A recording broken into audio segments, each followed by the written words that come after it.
breaking news, the Delta jet crashing at the Toronto airport. The remarkable images, the flight out of Minneapolis crashing and flipping upside down while landing at Toronto Pearson Airport. Take a look at the images tonight showing the Delta plane upside down right there. It's landing gear you can see pointing to the sky.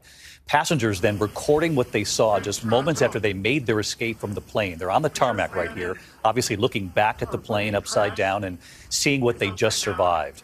Firefighters racing to hose it down. 80 passengers and crew on board. They had to unbuckle their seatbelts while hanging upside down. Tonight, the remarkable news, everyone survived this. But there is word at this hour, at least 15 people are hurt, including a child. At least 3 people in critical condition, including that child tonight. This evening, investigators already on the scene. You can see the engine on the plane still, but both wings are gone. The right wing torn off completely. And what our own aviation expert, pilot Steve Ganyard, said about that got our attention tonight. Why that wing coming off might have saved some of the passengers on this plane. Tonight, the FAA and the NTSB sending teams to Toronto. And of course, the key question at this hour, was weather a factor? There was snow and ice and the winds. Reports of gusts up to 40 miles per hour. And this was a regional jet that might have been trying to land in these winds. ABC's Gio Benitez covers aviation, and he leads us off with the images coming in tonight. Tonight, these dramatic images show a Delta plane flipped upside down, smoke pouring out of the fuselage, the plane crash landing at Toronto Pearson International Airport. Passenger John Nelson shooting this video moments after the crash. We're in Toronto.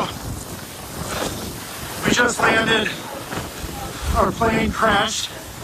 It's upside down. Fire department's on site.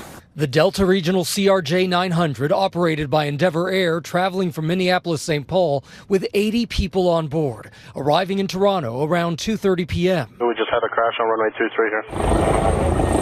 Emergency crews racing to the scene. 17 people transported to area hospitals, a pediatric patient, a man in his 60s, and a woman in her 40s critically injured. Remarkably, no one killed. When they came to a halt, everybody is upside down. So there are going to be injuries just getting the seatbelts out and falling to the ceiling and getting out that way. Passengers seen escaping the aircraft. Most people appear to be okay. We're all getting off. Some smoke going on. Just so you are, there's people outside walking around the aircraft there. Yeah, we've got it. The aircraft there's upside down and burning. Ron James witnessing the smoke from inside the airport. Seen a bunch of smoke, and then we've seen some fire trucks go, and then I seen a trolley carrying a helicopter, and wondered what was going on. And I got to the door of my plane, and they just said, "We're not going anywhere." Fire damage seen along the back of the plane. The airport shut down for hours. And there are already questions about how winds and wintry weather may have impacted the crash. The tarmac blanketed with snow. Winds gusting up to 40 miles per hour around the time of landing. And it comes just weeks after 67 people were killed in that horrific crash over the Potomac between a Black Hawk helicopter and an American Airlines plane. And that medical jet crash in Philadelphia that killed 6 people on board and 1 person on the ground.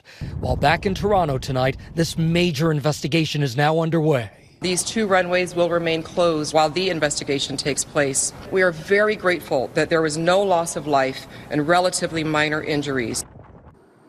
And David, the Transportation Safety Board of Canada will be leading this investigation. The American FAA and NTSB are sending crews to Toronto. But again, David, I've got to go back to the biggest headline of all here, that everyone on board survived, and that is simply a miracle.